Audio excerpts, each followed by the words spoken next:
চলো আজকে আমি তোমাদেরকে বিয়েবাড়ির যে দুপুরবেলায় মেনুগুলো হয় সেটাই তোমাদের সাথে শেয়ার করব।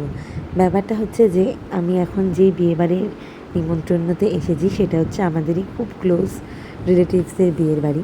তো সেখানে দুপুরবেলায় কী রকম কী খাওয়া হয়, বেসিক্যালি সব বিয়ে বাড়িতেই দুপুরবেলায় কিন্তু এরকমই খাবার দাবার খাওয়ানো হয়ে থাকে। তো সেই ক্ষেত্রে ভাবলাম যে বিয়েবাড়িতে দুপুরবেলায় কী কী খাওয়ানো হয় সেটা একটু তোমাদের সাথে শেয়ার করি। তো এই ভিডিওটা কিন্তু ওই ফেব্রুয়ারি মাসের দিকে, ঠিক আছে, ফেব্রুয়ারি মার্চের মধ্যে।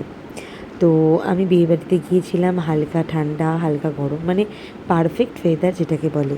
ওই সকালবেলাটা একটু হালকা হালকা গরম আর রাতের দিকটা হালকা হালকা ঠান্ডা, এরকম একটা ওয়েদার। ভারী সোয়েটারও পরার দরকার নেই, খুব ভারী সোয়েটারও দরকার নেই, আবার একদম পাতলা ফ্যালফ্যালে জামা সেরকমেরও পরার কোনো দরকার নেই, ওই মিলিয়ে ঝুলিয়ে।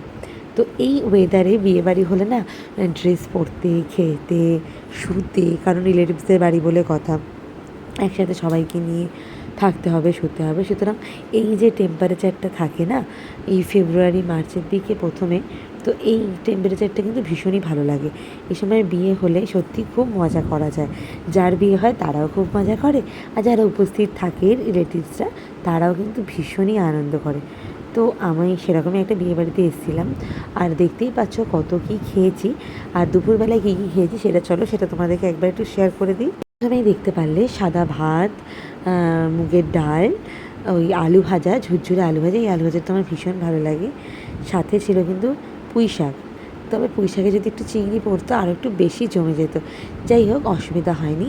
এই চচ্চড়িগুলো ভীষণই ভালো ছিল। তো পুঁই শাকের চচ্চড়ি, সাথে কাতলা মাছের ঝোল, কালিয়া টাইপের বলতে পারো, চাটনি, পাঁপড়, এই কিন্তু ছিল দুপুরবেলার ভুরিভোজ। ওই যে তোমাদেরকে বললাম দুপুরবেলায় বিয়ের মানে কোনো অনুষ্ঠান খেতে, ধরো জন্মদিনের বাড়িতে দুপুরবেলাতে এই সেম আইটেম হয়ে থাকে।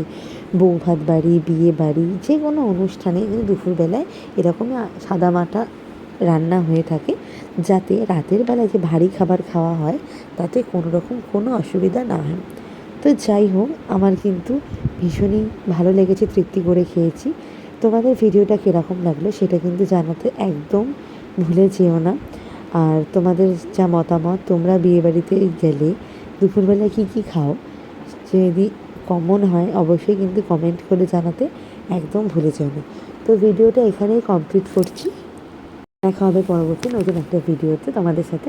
ততক্ষণের জন্য টাটা, বাই বাই। তোমরা খুব ভালো থেকো, আর এভাবে আমার সাথে থাকার জন্য তোমাদের সবাইকে অসংখ্য ধন্যবাদ। আর হ্যাঁ, এই চাটনিটা না আমার ভীষণ পছন্দের। টাটা।